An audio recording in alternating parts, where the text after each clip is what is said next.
Karimnagar PNS news Mustafa Ahmed కు best teacher award. Karimnagar సవరన్ street Urdu medium school head master గా విధులు నిర్వహిస్తున్నారు.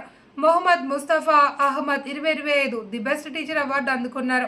తెలంగాణ ఉర్దూ అకాడమీ ఆధ్వర్యంలో రాష్ట్ర మైనారిటీ వెల్ఫేర్ శాఖ మంత్రి అడ్లూరి లక్ష్మణ్ కుమార్ చేతుల మీదుగా అవార్డు అందుకున్నారు.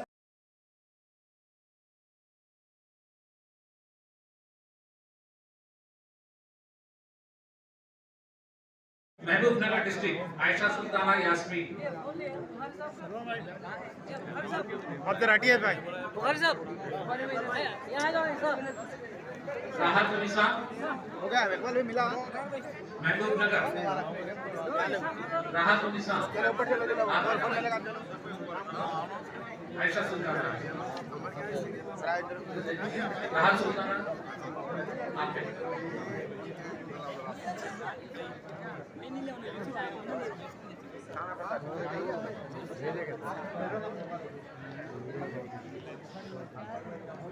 आप निकाल ले